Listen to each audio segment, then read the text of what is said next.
Hi, my name's Zephyr Wildman. Welcome to practice. This is a practice on the Maha Mrityunjaya mantra. This mantra is a healing mantra, rejuvenating and nourishing us with that light and vibrational sound of the mantra. Its literal meaning is victory over death, as Maha means great, Jaya means conquering, and Mitra means death. It does seem a little bit kind of weird to be chanting a mantra like this, victory over death. But if you see in different philosophies, there's the same kind of little thread, this victory over the continual suffering of birth, life, and death. So that idea of creating a liberated soul or a liberated experience. So this freedom from that grip of negativity and suffering that occurs in our life. So this is one of the oldest mantras, a very famous mantra around Shiva, specifically Rudra, which is the ferocious or the roarer.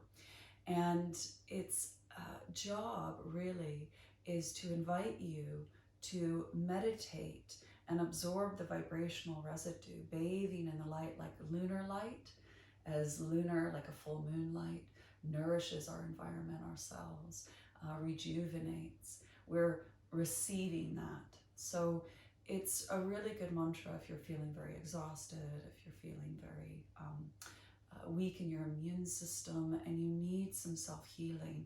So it's that sensing that vibrational residue soaking in and healing you.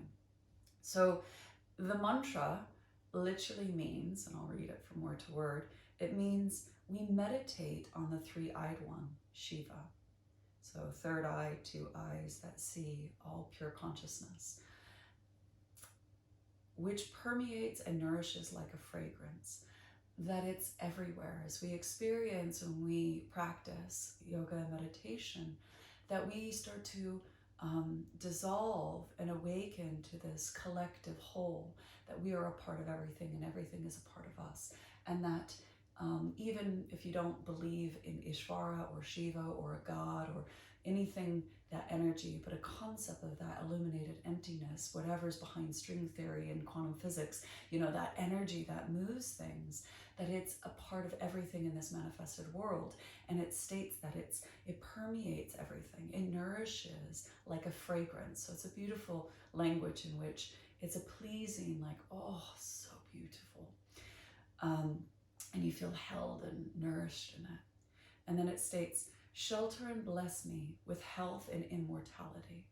So shelter, protect me, and bless me with better health and that immortality of freeing me. And it does say in the next one that liberate me from the clutches of death, even as a cucumber effortlessly separates from the bondage of the creeper. So as a cucumber just is ready, it ripens and it falls off.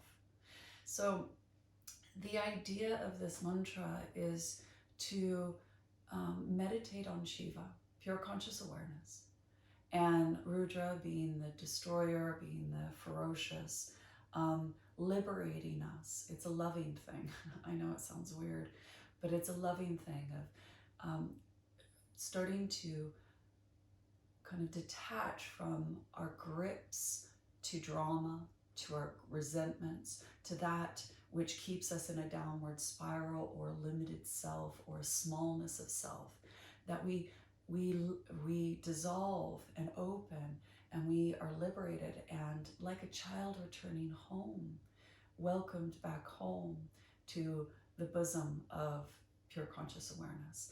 And that Shiva is likened to that fragrance in our lives, that we recognize that this light that is within us, within everyone, within the whole world, it radiates our truth, our love, that truth of who we are and what we are.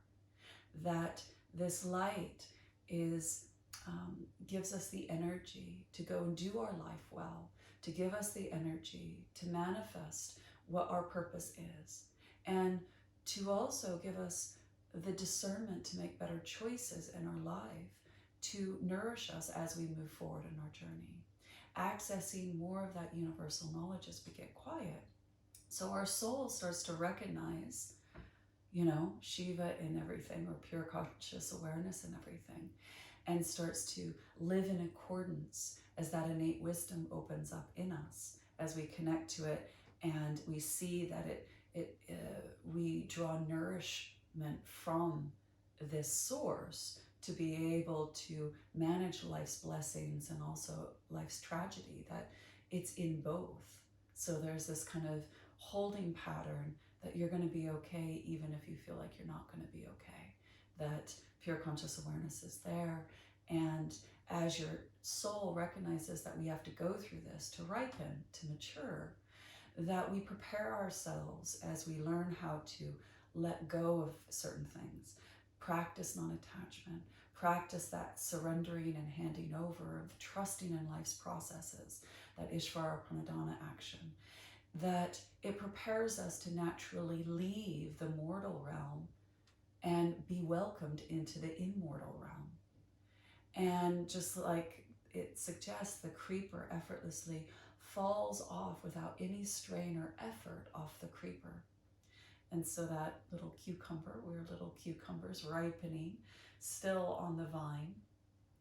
And may the time when we need, we do it effortlessly, that we trust, that we feel that we've created a relationship with the God of our understanding, the energy of whatever is behind life, that we transition peacefully and feel liberated and free. So it's almost likened to you being a gardener.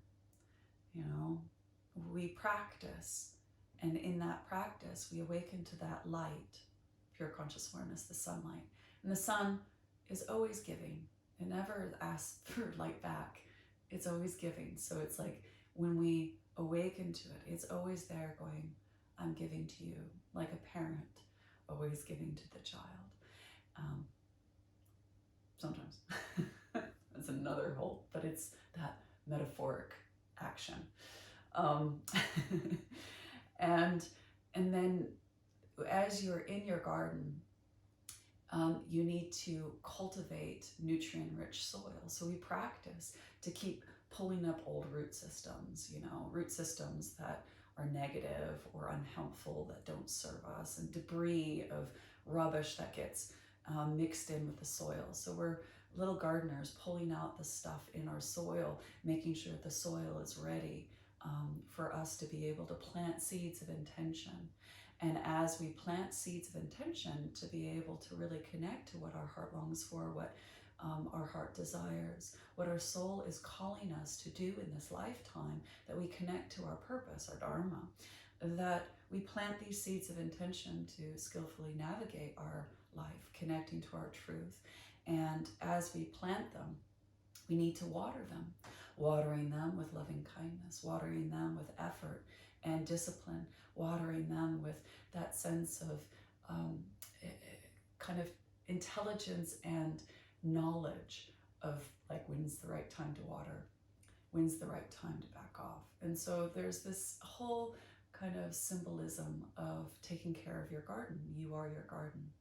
And then from that, we can actually start to see when the intention starts to grow and bud. And as it grows, drawing towards the light, as we cultivate more light in ourselves, that this intention blooms. And as we attain fulfillment of what our intention was, that it bears fruit or flowers that we benefit and others benefit from, and that it gives us more meaning and purpose to really nourish an intention, a goal, a vow, whatever, we plant in our garden. And in this process, ultimately what we're yearning for is that freedom and that liberation from the pain and suffering of our lives.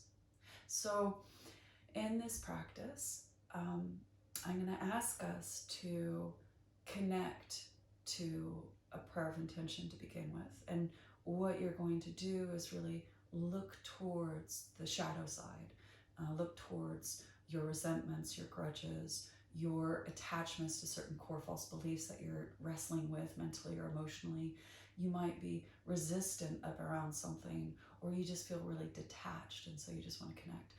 Using either, a full sentence or just one word, like, today I need strength and courage and confidence, or I need compassion, acceptance, forgiveness, or faith, belief, trust, joy, creativity, spontaneity. What do you need? And so you touch the area in your heart that goes, I'm really hurting.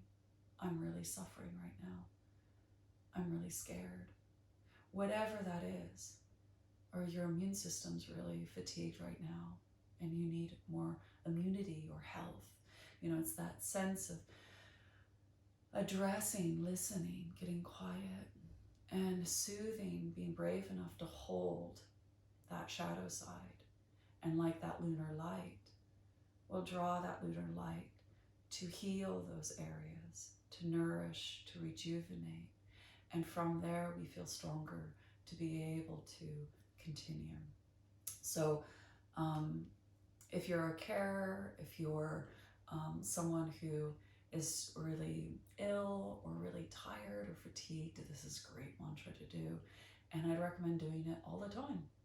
I do it unconsciously, like when I'm sitting on the tube or when I'm walking around. I'll just all of a sudden start going,